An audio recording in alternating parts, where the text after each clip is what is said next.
how the DirtFish concept came about and the processes that you went through before you set up the rally school. So really, if you take 2005 through 2010, that was the genesis of a huge amount of what we have today, and what we are today.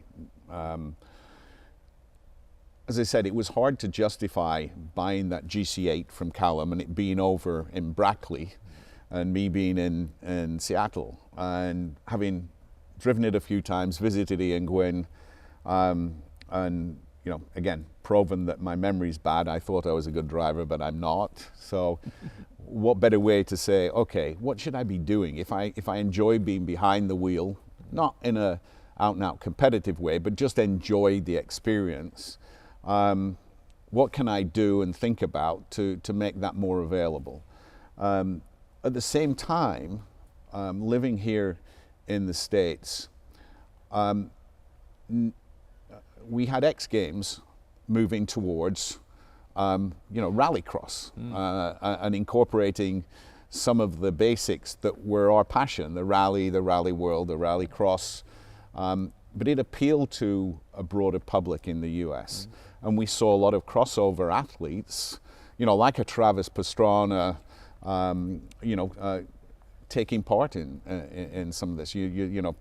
We sadly lost Dave Mira, who transitioned from BMX into rally and rallycross.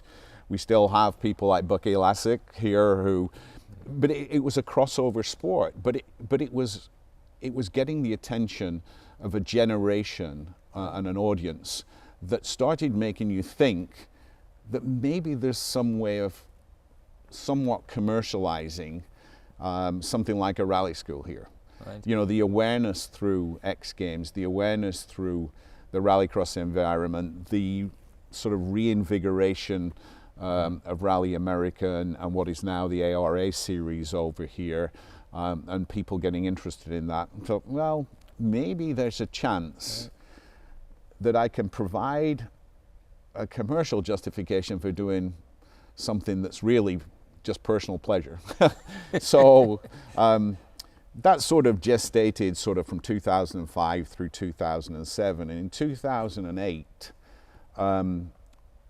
the Snoqualmie Mill property, which is where DirtFish is located, that was part of the Weyerhaeuser Corporation's. It was pretty much its last remaining piece of property in the Snoqualmie Valley. Right. They're a lumber company, a timber company, and the Snoqualmie Mill had been their last sort of regional large office and functioning facility as a sawmill. Wow. And through something related to kids, everything was related to kids in those days, on the sidelines of a soccer game or a basketball game, I can't remember which, I think it was our daughter Josie's basketball game, one of the parents knew the person at Weyerhaeuser who managed the properties. Right. And I got talking to him about the mill site and 310 acres of land, which I could just imagine being very, very attractive for a rally school. So then conjuring up in my mind, my wife's very smart. She was a banker before we got married, and I'm thinking, how do I present this as an investment instead of a playground for Steve to go and drive rally cars? Yeah. Well, real estate's a scarce resource, so so between 2008 and 2010, I talked on and off to Weyerhaeuser about potentially buying the property. Pricing differentials were large, between their ask and my bid. Right. Fortuitously, coming out of the recession of 2008, 2009, and a realization from Weyerhaeuser that maybe this piece of property, they weren't going to hang on to it and just want it out of it. In 2010, I was able to buy the property, and closed on buying the property on the 30th of June 2010. But because it had been a sort of extended period of time, I've been able in parallel to kind of progress plans for maybe we should do a rally school.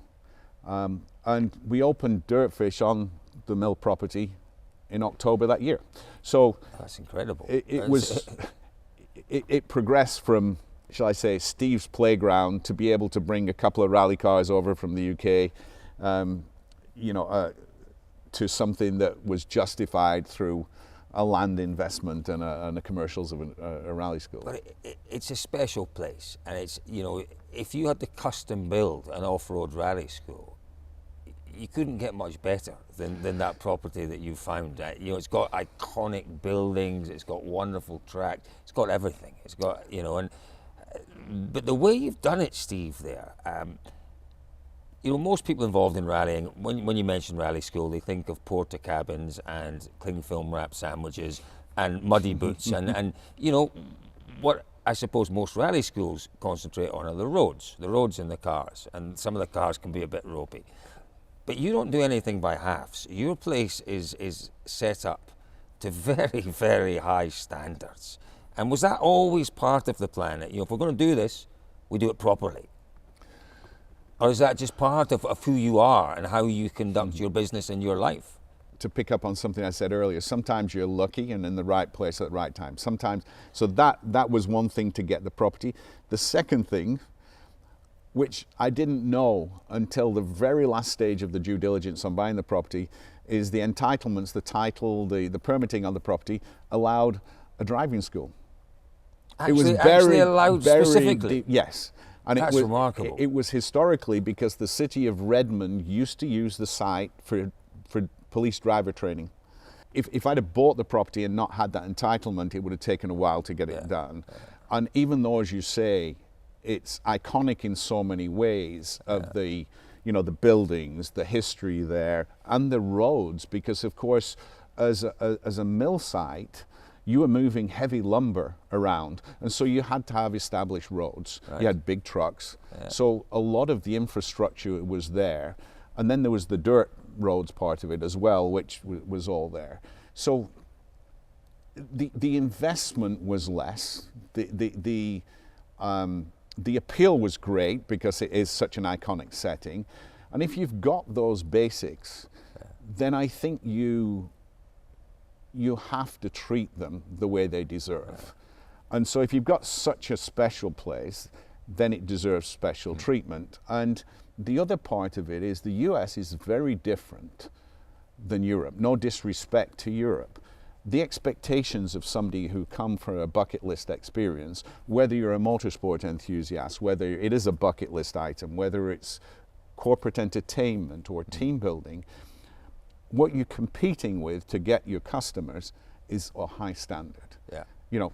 The expectations are really high. So going into it, I knew we were going to have to invest. I knew we were going to have to make it different and special.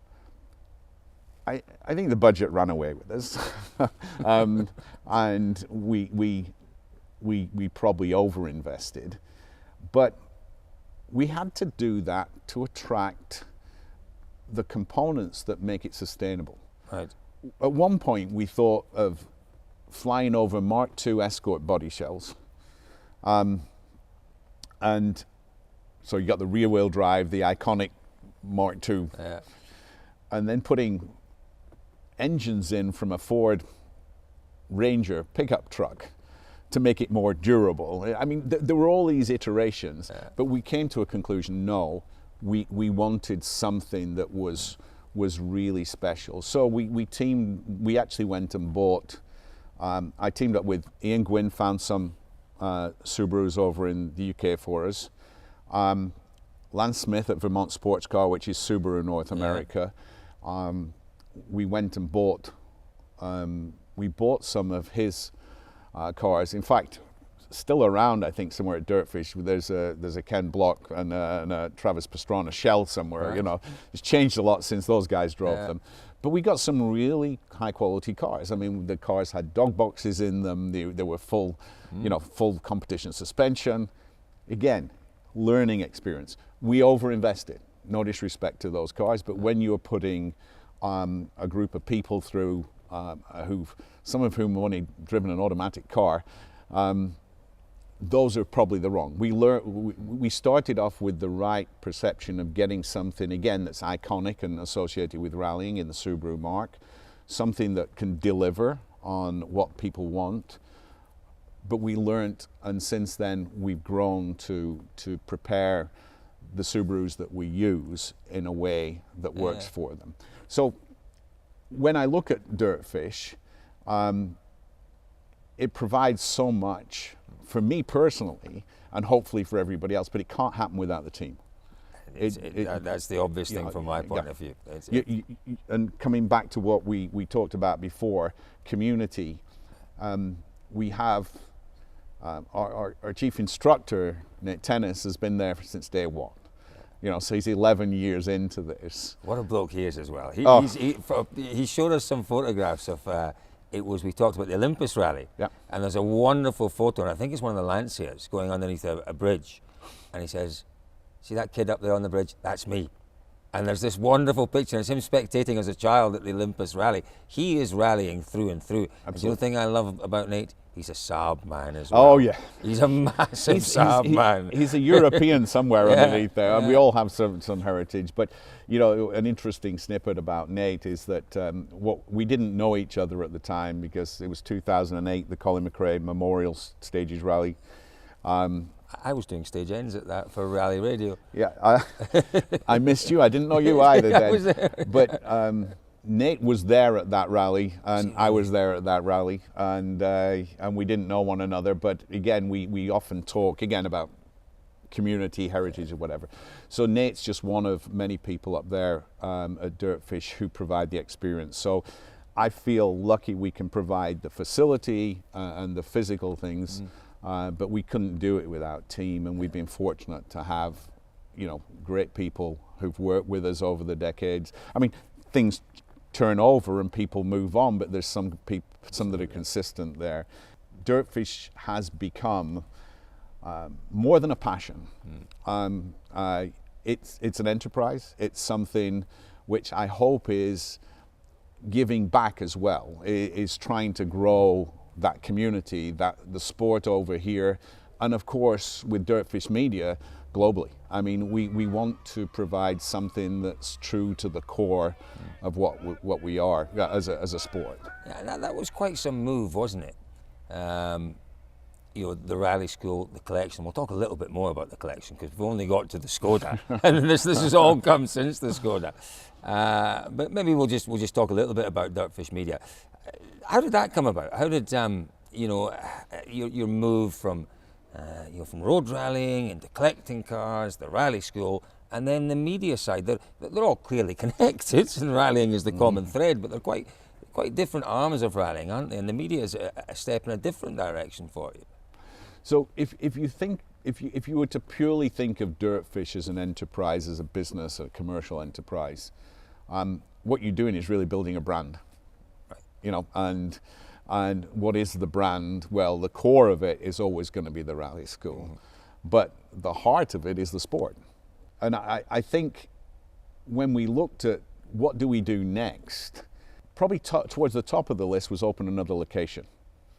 It was, should we open something in the southern part of the U.S. on the northeast coast there, or what should we do next? And I won't say happenstance, chance, fortuitous timing. We rented Walters Arena to go and play with some cars. Right. And I think you're very familiar with it, although you weren't there at Walters. No. But we went playing with cars, and special cars, weren't they? They were some special cars, and I think that some of it's been out there, but some special people as well. Yeah, that's true. Really special people. Yeah. And rallying royalty. You start thinking of the McRae family, you start thinking of Marco Martin and people. David Evans. And then, I was going to say, and then in walks David Evans, and it's like, what are you doing here? No, it's like, I'd interacted with David a couple of times, but to be truthful, in life, you rely on your friends who, when they introduce you to people, they've already made a judgment of that person, or they've already sort of qualified that person. And I'd heard so much about David, I'd read so much of David's material, journalistic material. But Ian Gwynn introduced David. David came out, he was doing an article on the McRaes who were out with us. And it turned out to be the timing when, you know, things were changing in autosport. And, you know, I didn't know at the time, and, you know, it was, but David spent the day with us out there, and then quickly thereafter there was Rally Day. Right. And in the space of about 2 or 3 weeks, it became apparent that the next step for DirtFish should really be media. Wow. And that was, it happened quickly, as you know. Yeah. I won't say it didn't happen. It didn't happen without a lot of thought going into it from everybody's part. But I think the opportunity sets of being the core media source for rally was an opportunity which was too hard to miss. Yeah, you talk about the core media source, and you know, you're a man who's quite clearly used to setting very high standards, achieving degrees of success.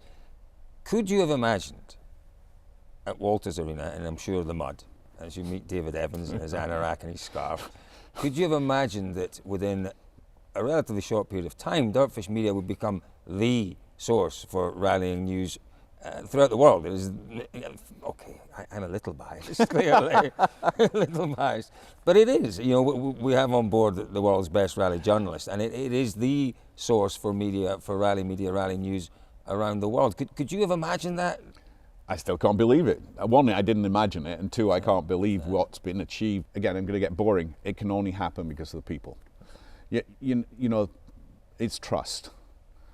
You know, try and start this from scratch and be, you know, a couple of journalists, a couple of media people coming in and sort of saying, I'm going to do this. No, it's history, it's trust, it's relationships. So just like DirtFish and so many things in life, it's about the people.